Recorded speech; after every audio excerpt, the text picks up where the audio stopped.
Continuando o cálculo de deslocamentos em vigas submetidas à flexão por integração da equação diferencial da linha elástica, eu queria resolver um problema um pouco diferente daquele que foi resolvido na aula passada. Na aula passada era uma viga biapoiada com uma carga aqui no meio do vão, né? Nós vimos, eu comentei na aula passada, que o problema aqui é que o diagrama de momentos tinha dois trechos com equações diferentes e a princípio a gente teria que aprender a lidar com isso. Mas naquele caso em particular, como a carga estava exatamente no meio do vão, existia uma condição de simetria que nos autorizava a resolver só metade da estrutura, o resto era simétrico, né? Mas e quando não existe essa condição de simetria? Nesse caso aqui, por exemplo, em que a carga está 1/3 do vão. O diagrama de momentos dessa estrutura, bom, se vocês calcularem aqui as reações,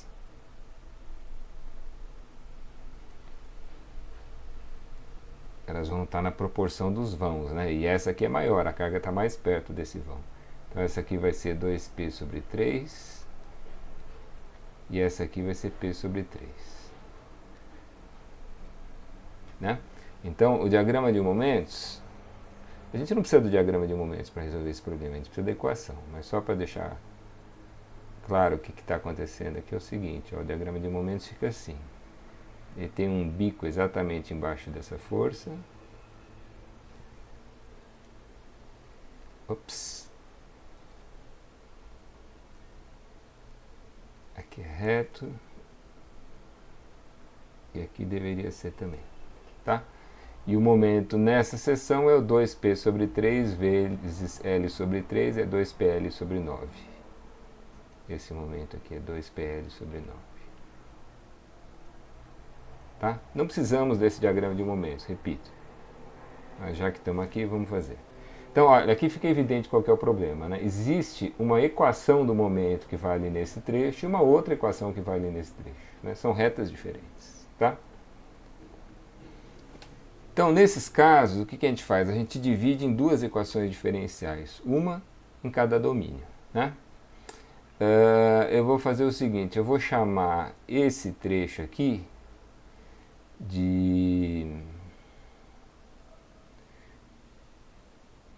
vou chamar esse trecho aqui de trecho 1, vai daqui até aqui, e esse outro eu vou chamar de trecho 2.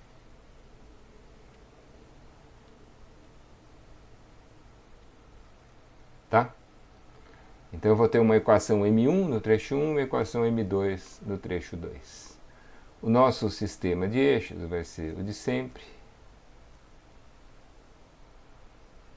Aqui é x, aqui é y. Né? E nós vamos montar as equações assim. Ó. No primeiro trecho, M1 vale. Imaginem uma seção transversal numa posição qualquer desse trecho. Por exemplo, aqui. Cortando assim. A uma distância x da extremidade. O momento fletor é 2p sobre 3 vezes x.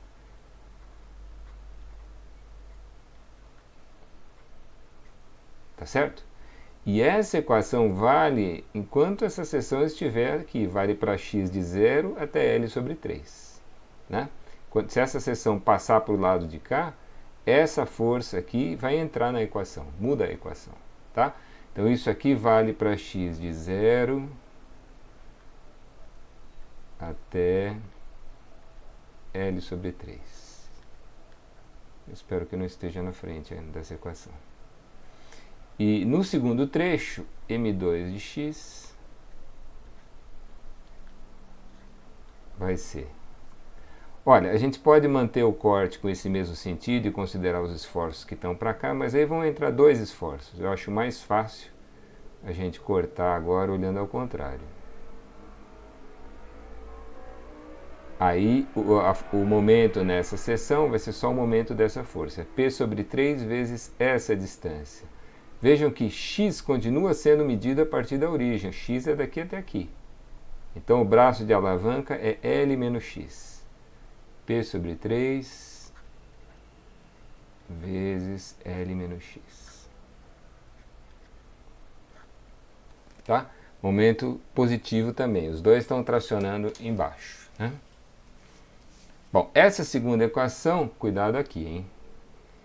Ela vale para x de L sobre 3 até L.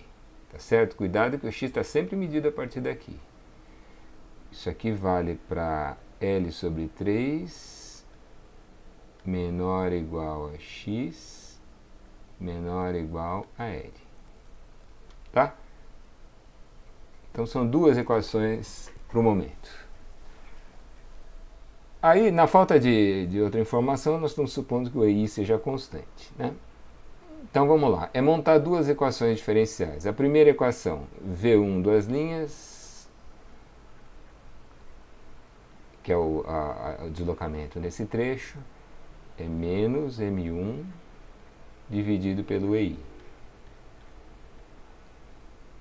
Isso aqui vai dar menos 2P dividido por 3EI vezes X. Tá?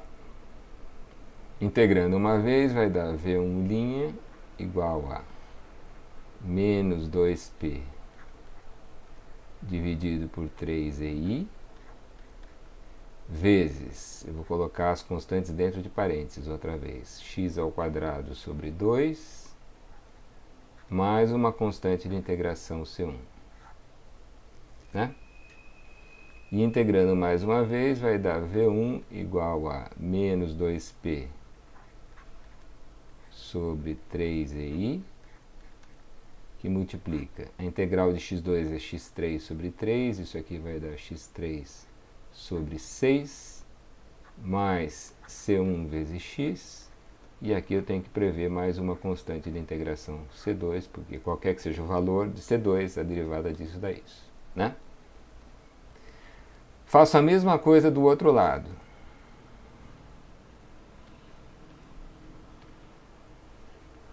V2, duas linhas, é igual a menos M2 dividido por EI.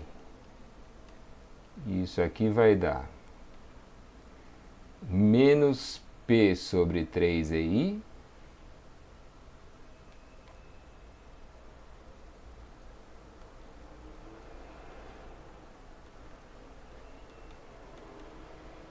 que multiplica L menos X.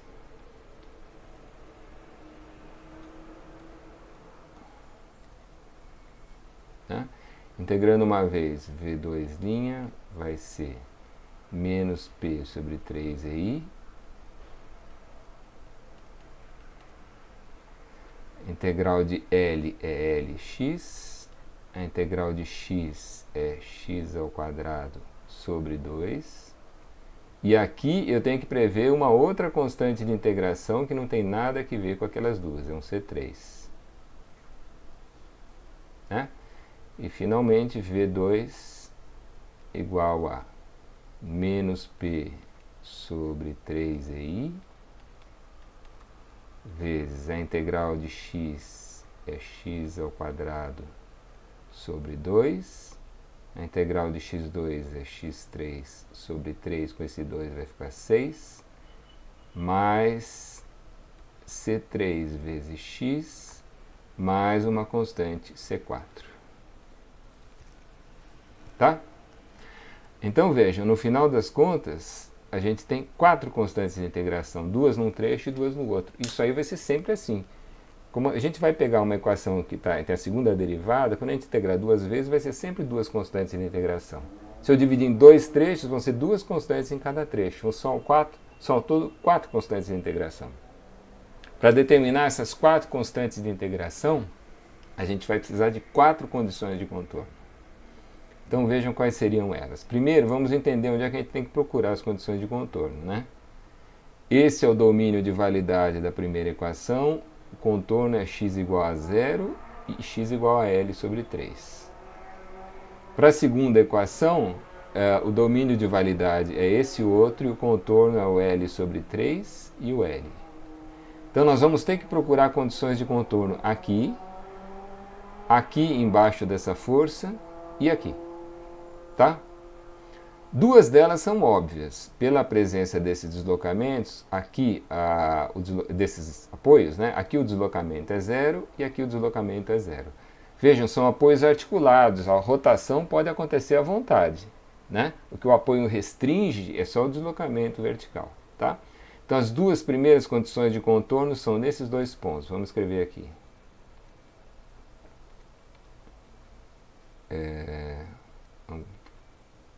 Condições de contorno.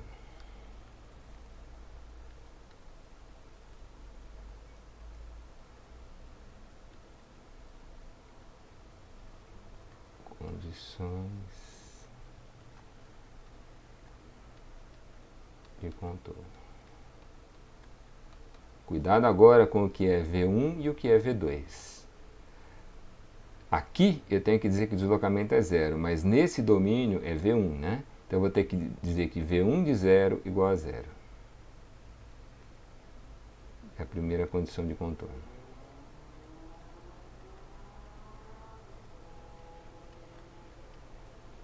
Olha, quando eu disser que V1 de zero é igual a zero, o que vai acontecer? Como eu vou igualar a zero, isso aqui não interessa, né? É só olhar para os parênteses.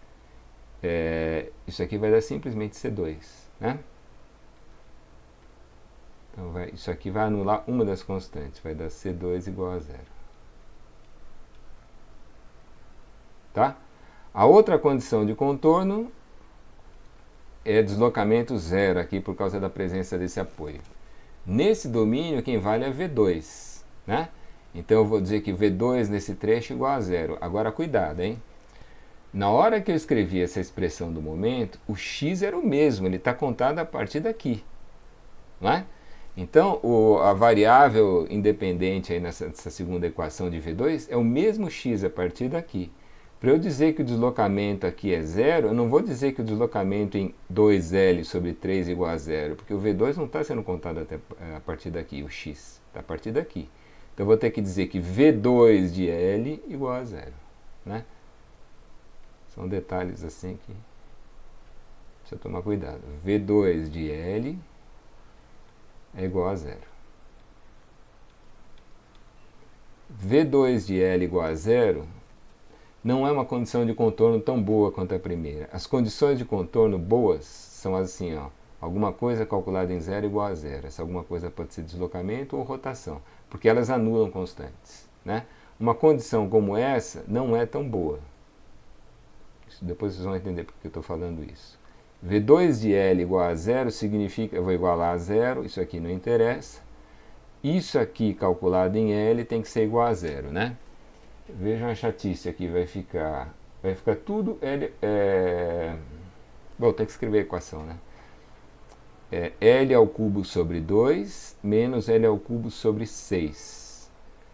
Isso aqui é 3 sobre 6 menos 1 sobre 6 dá 2 sobre 6, que é 1/3, né? Tô tomando cuidado porque na última aula eu errei todas as contas. Então é 3/6 menos 1/6 dá 2/6, que é 1/3. L ao cubo sobre 3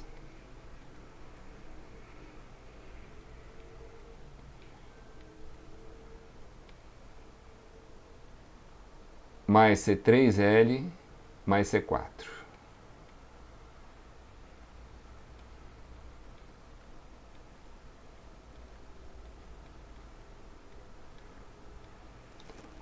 Tá?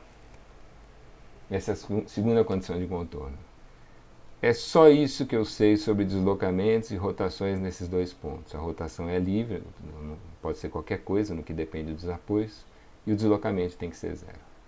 Bom, as outras duas condições de contorno eu tenho que achar nessa posição, em x igual a L sobre 3. Tá? Bom, o que a gente sabe sobre V1 e V2 nesse ponto? Vamos desenhar uma deformada aqui, um chute para o que seria essa deformada. Olha, o deslocamento não é proporcional ao momento, né? Então a deformada não vai dar valor máximo nessa posição, né? Vou desenhar uma deformada genérica aqui, se eu conseguir. Uma coisa assim.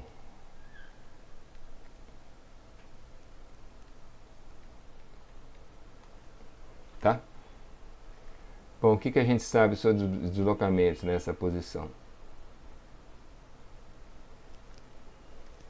Os dois têm que ser iguais. Não pode haver um salto, uma descontinuidade no deslocamento nessa posição, né? Então eu tenho que dizer que o V1 de L sobre 3 é igual ao V2 de L sobre 3.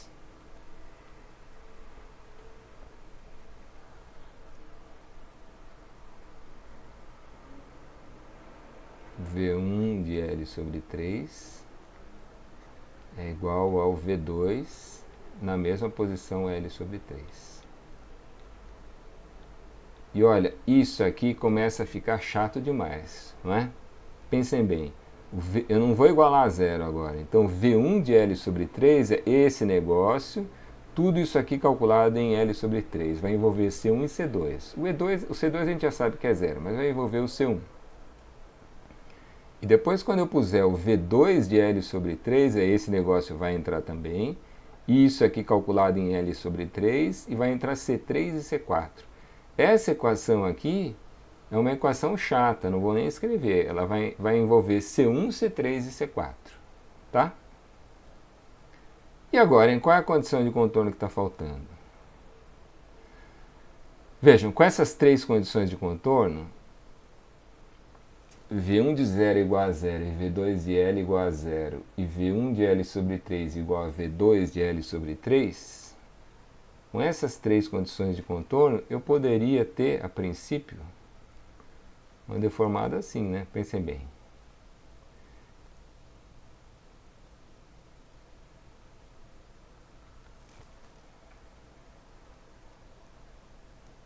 Não é verdade?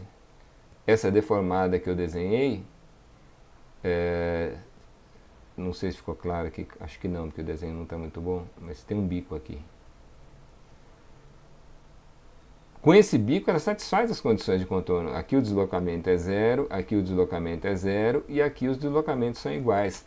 Mas não pode haver um bico nessa deformada, né? Um bico nessa deformada só poderia acontecer se houvesse uma articulação aqui, que permitisse essa rotação relativa entre as duas seções. Tá? Então o que a gente tem que impor aqui é que a tangente nessa posição seja uma só. Ou seja, a tangente aqui, ó, é uma reta e é uma só nessa posição. Tá? Como é que a gente escreve matematicamente que a tangente é uma só? Bom, a tangente é o V', né?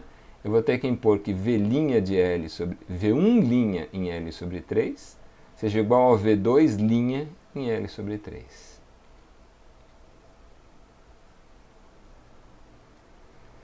V1'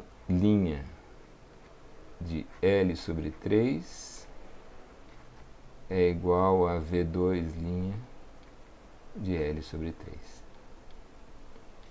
Tá? A gente fala que isso aqui significa continuidade de deslocamentos e o outro significa continuidade de rotações. As rotações são iguais dos dois lados. Isso aqui vai ser uma chatice também, hein? V1' de L sobre 3 é isso aqui, calculado em L sobre 3. Vai entrar isso e vai entrar o C1 também. Tá?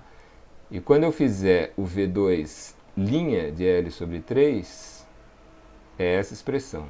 Imaginem aqui o L sobre 3, vai entrar o C3 e vai entrar esse negócio aqui. Tá? Então nessa última equação vão entrar C1 e C3. Olha, o fato é que a gente vai ter, no final das contas, um sistema de 3 equações a 3 incógnitas. E resolver um sistema de 3 equações a 3 incógnitas é osso, né? Será que tem um jeito de melhorar isso? Eu sei que vocês detestam quando a gente faz isso, mas eu vou interromper essa solução aqui e resumir dizendo assim, isso aqui fica muito trabalhoso.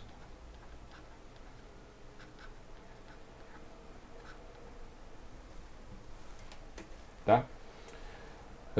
Bom, como é que a gente pode melhorar essa solução? A ideia aqui é a seguinte: tendo em mente que as condições de contorno boas são alguma coisa em 0 igual a 0, nós vamos fazer aqui uma coisa que é muito útil nesse tipo de problema. eu vou criar dois sistemas de eixos.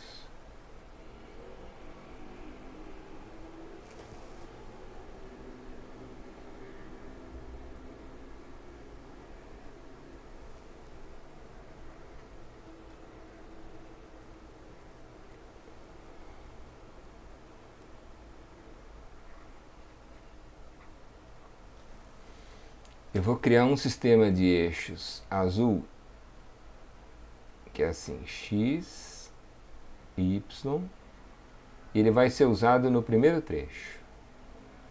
E no segundo trecho, eu vou criar um sistema de eixos verde. Isso aqui vai ser o mesmo y, mas aqui vai ser um x barra. Tá? Eu não vou fazer todas as contas, porque isso toma muito tempo e é chato, né? Mas vamos indicar o que mudaria.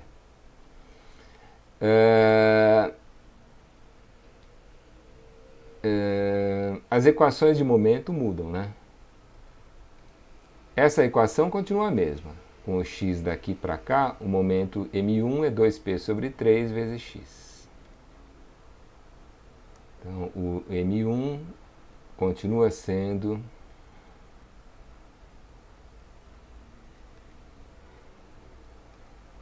2p sobre 3 vezes x. Tá? E isso vale para x de 0 até L sobre 3.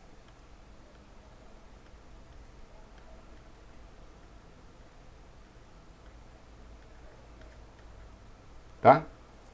Então eu estou imaginando uma seção assim. Ó. O momento é essa reação, que é 2p sobre 3 vezes o x. Tá? Agora, no segundo trecho, eu vou cortar assim. Veja como as coisas vão melhorar já na expressão do momento. Essa reação, que é p sobre 3, se eu usar essa variável x barra, o momento aqui é só p sobre 3 vezes x barra, né? Não tem aquele L menos x. O m2 de x barra vai ser p sobre 3 vezes x barra. Tá? E essa equação, essa seção pode vir até aqui, que continua valendo a mesma equação, só mudaria a equação quando eu passasse para o outro lado, né? Então isso vale para x barra de 0 até 2L sobre 3.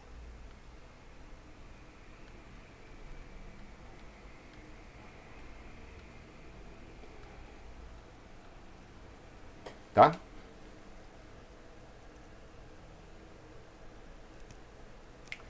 Bom, no primeiro trecho, eu vou dizer que V1 duas linhas é igual a menos M1 dividido por EI, vai dar aquela expressão que a gente conhece, né? Que já obteve antes, menos 2P sobre 3EI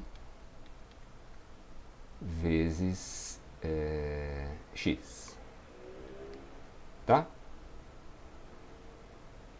Bom, eu não vou refazer as contas, mas eu vou integrar isso aqui uma vez, vou obter V1', vou integrar outra vez e vou obter V1. Tá? E nesse processo eu vou criar duas constantes de integração, C1 e C2. Tá? Bom, no segundo trecho, V2 duas linhas é igual a, e agora danou-se. Será que continua valendo esse sinal de menos aqui? Nós demonstramos que essa relação entre a curvatura aproximada e o momento tem o sinal menos quando o sistema de eixos é esse. Mas e se o sistema de eixos for ao contrário? Né? Vamos fazer essa análise aqui. Imagine que o sistema de eixos seja assim. Hoje a mão está dura.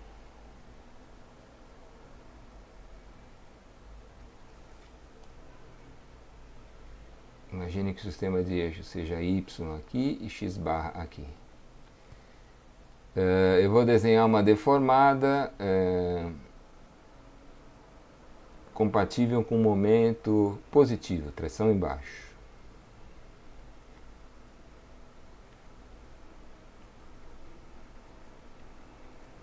Tá? Então, como é que a gente fazia aquela análise? Peguem o x barra está crescendo para lá. Então, peguem esse primeiro ponto. O deslocamento inicial é esse.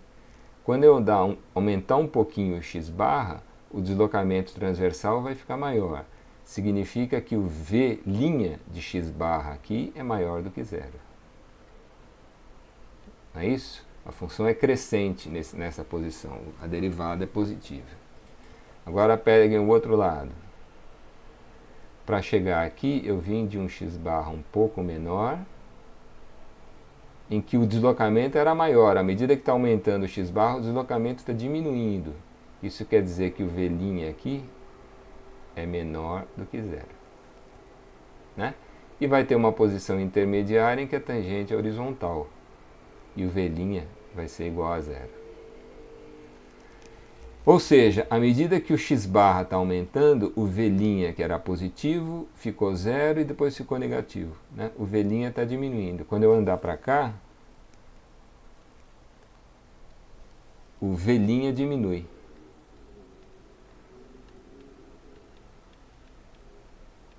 Se o v' diminui, significa que o v duas linhas é menor do que zero.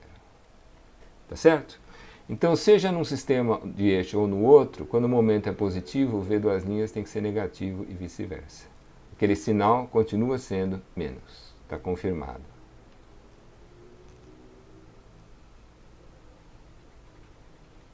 Tá? Cuidado com isso, hein? Bom, aqui continua sendo menos e vai resultar uma equação mais simples, né? Porque eu tenho só isso aqui. Vai dar menos P sobre 3EI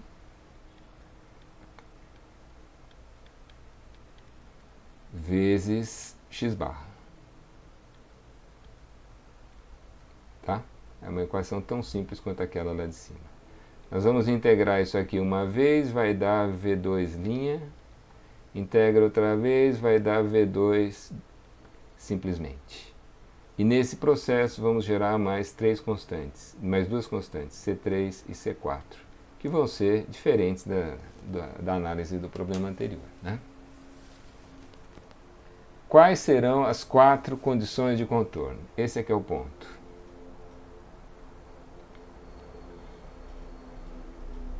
Vou escrever aqui, condições de contorno.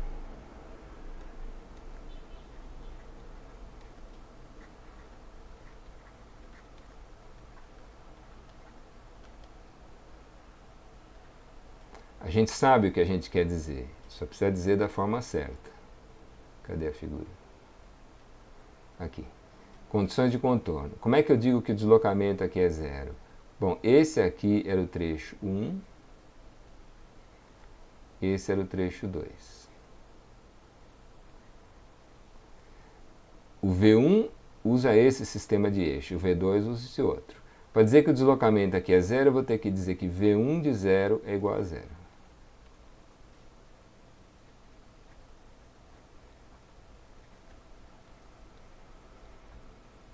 Tá? Como é que eu digo que o deslocamento aqui é zero? Bom, olha a boa notícia agora. O V2 de zero, que está usando esse sistema de eixo, o V2 de zero é igual a zero.